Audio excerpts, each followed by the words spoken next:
I'm your skipper, Sandra, and I am so happy that you're here today. It's going to be a little bit different. We'll see how this goes. All right, let's go. All right, so the first thing we're going to be talking about today is I got my box. Yay! Yarn, yay!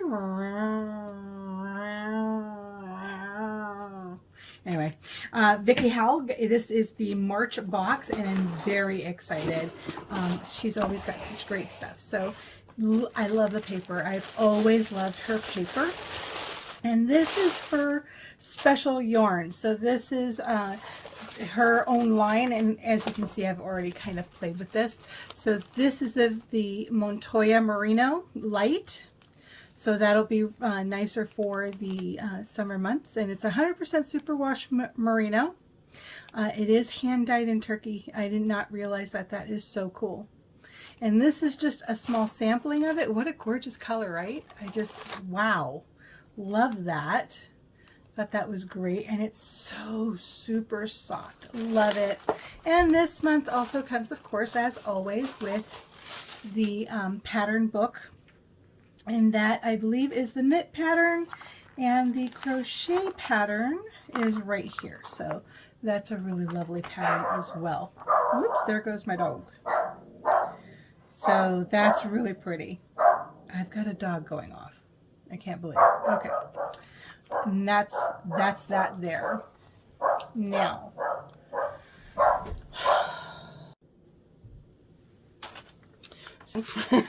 and so here's the other thing that she sent is the blocking pins. And these are shorter. I haven't opened these, but you know, they're T blocking pins. Whoops, I should probably put these in camera view, right?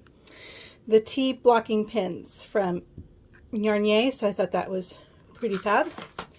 And then these are supposed to be little flags, and obviously I haven't opened these yet. So these are supposed to be little flags and notebooks. But the cool thing about these flags, so let me bring the book back. So let's say you're following along and you have to step away for a moment because the dog started barking, as just happened. So you get one of these. And you can highlight where you were, or to keep track of where you are, or, you know, these can be used in a lot of ways. But I think that's really cool. I've never seen those highlighting ones before. You probably have, but I have not. So I thought that was really cute.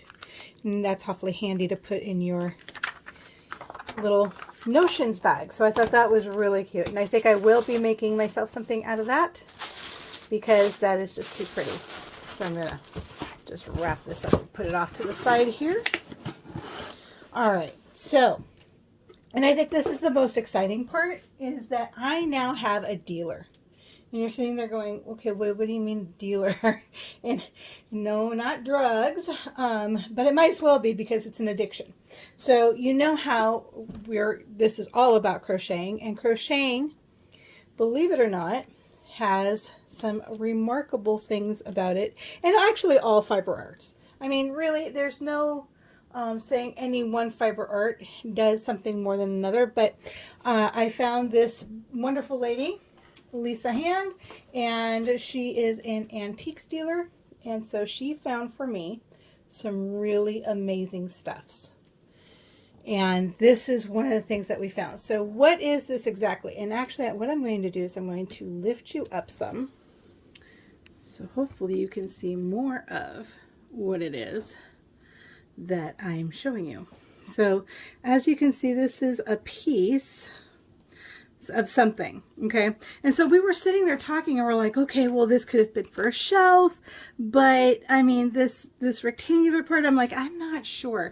And as we looked at it further, and obviously you can tell it's not done, you know, it could have been longer. I'm like, okay, well, what's going on here? Here's the other end, and you can see how beautiful of a fine thread that is. And I'm like, okay, well, this is really nice. I haven't really seen fans all that often, so that's an interesting motif I haven't seen before. And if you see, it's been blocked, okay, because it lays very nicely. This corner lays pretty well, if you can see how that lays pretty well. But if you get over to this corner, Notice how that doesn't lay so well. See how this buckles right here? So there's an error somewhere in the calculating, right? Because it buckles. The other thing too that I noticed is if you look at the pattern, I'm going to start over at this end again. And this is where things tell a story. So as we were sitting there talking, she knits, I crochet, and I'm like, yeah, well, look at the pattern. So see, all the fans are going in the same direction. Here's the corner, and then we're going to go all in the same direction again, except for once you get to here. I'm going to move yarn yay here out of the way for a minute, and see how you get here. And there's something very interesting going on here. Notice there's now a fan looking in the opposite direction, which is correct if you look at the pattern over here. See, so that these fans will look in just like these fans looked in. But the thing is that there was a boo-boo, and that boo-boo is these fans. This particular fan should have been fanning that way. And so that's where the error came in. And so she tried to correct it, but now her count is off. So that's why we have this buckle here. And that's probably why she or he stopped there and said, okay, you're on timeout. So how many of you have timeout? Like I have timeout. I get upset with a pattern, and my husband's done this, he's seen this, where I'm sitting there and I'm crocheting along, and I've got this thing going on, and then I get mad, I get frustrated, and I put it to the side and start working on something else. And he's like, but wait a minute, weren't you just working on that project? And I said, yeah, but it's in timeout because it ticked me off. And so Lisa was saying, me too, I have timeout too. So we have timeouts, and that's probably what happened here. So this is what makes things interesting. This tells a story. I mean, this person was going along, everything was great. Look at the edgings here. I mean, this is just so pretty.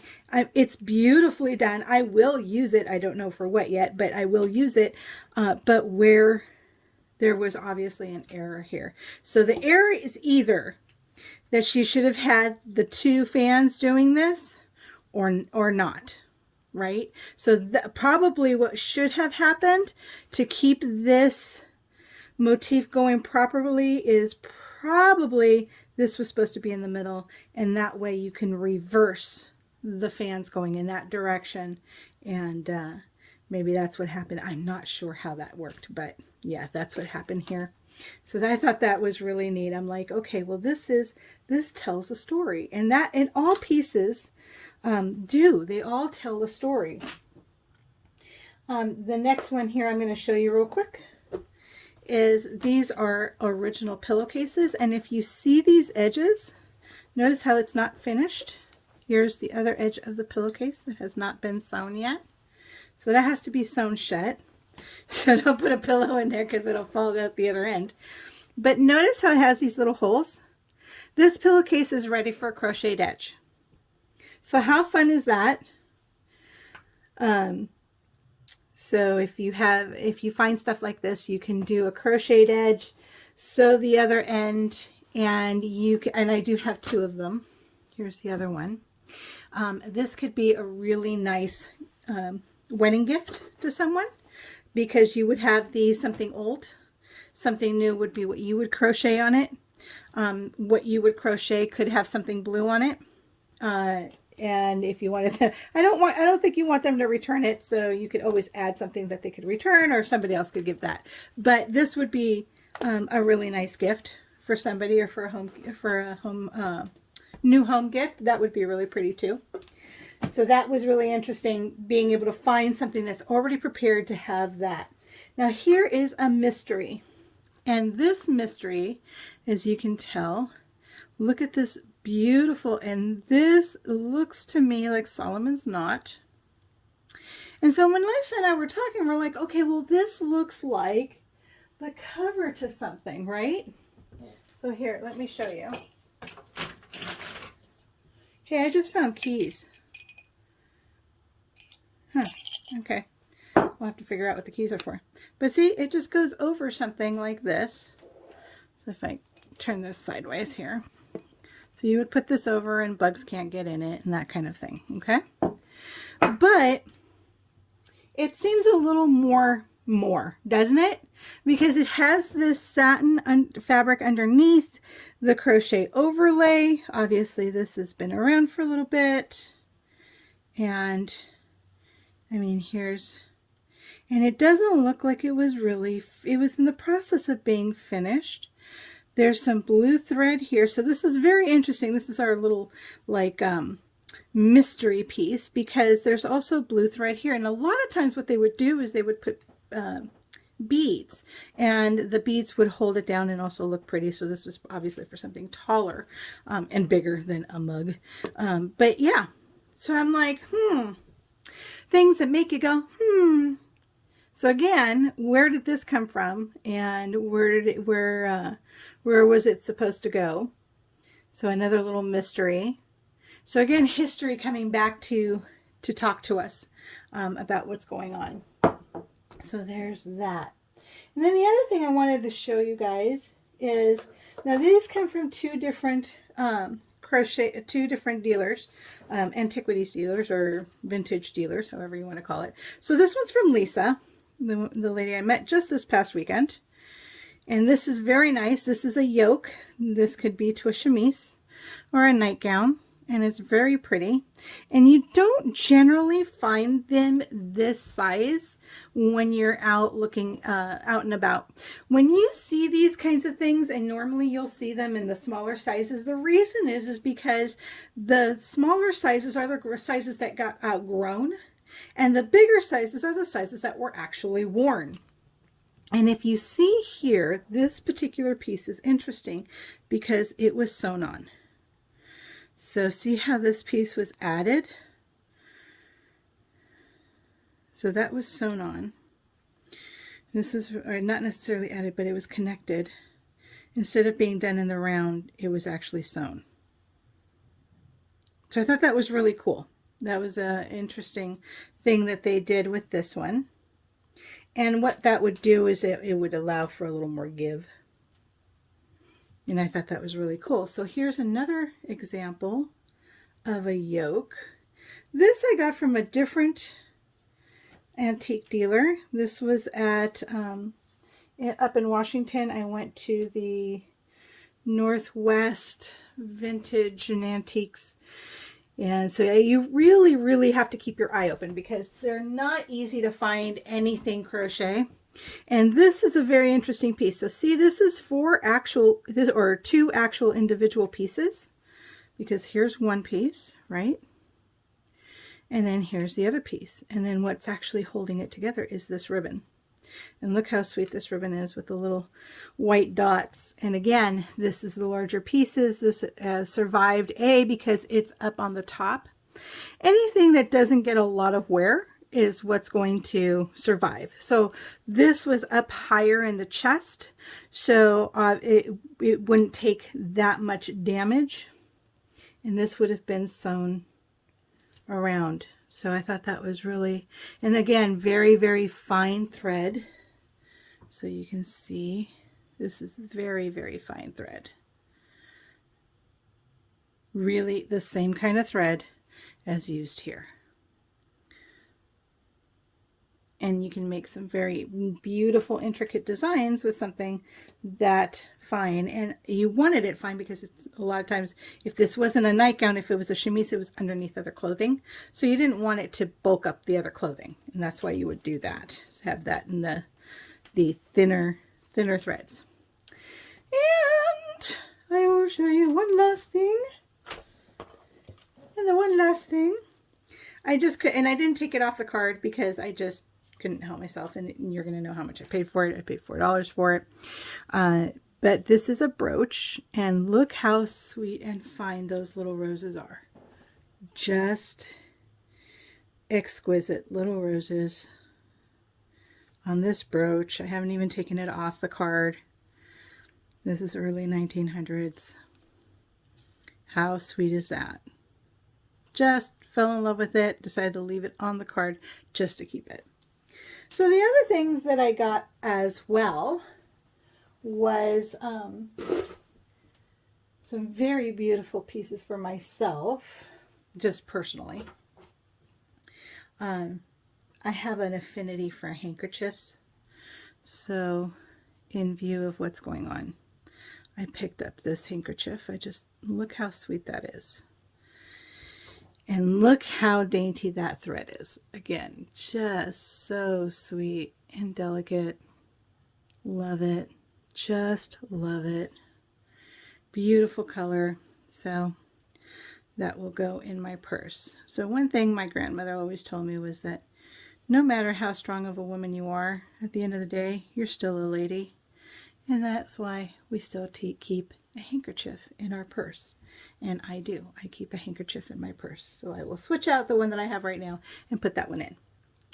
So that really, ladies and gentlemen, is the crux of it for today. It's not a very long video, but I wanted to show you that. I thought it was just so interesting that we have this.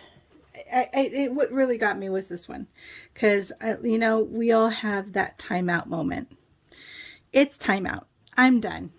You did a boo-boo, and now I'm frustrated and didn't even finish it. So wonder what, where, when, why, right? And like that, you'll find a lot of stuff, and I will too. And we've talked about crochet hooks before, but I want to talk about specific styles, and we're going to have that in our next video. So stay tuned. It's going to be kind of fun. If you've never, and I'll give you a hint and I'll give you an idea. So if you've never heard of it, it's called Bosnian crochet, or some people call it shepherd's knitting, or they call it slip stitch crochet, and it makes an amazing fabric, really fun. And I'm working on something, so I will show you guys. I think we're going to have a lot of fun with that one. Something different, something new to kind of get things going.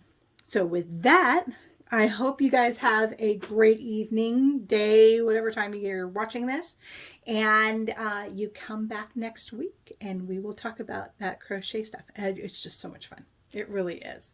So I just thought I'd pop in and say bye-bye.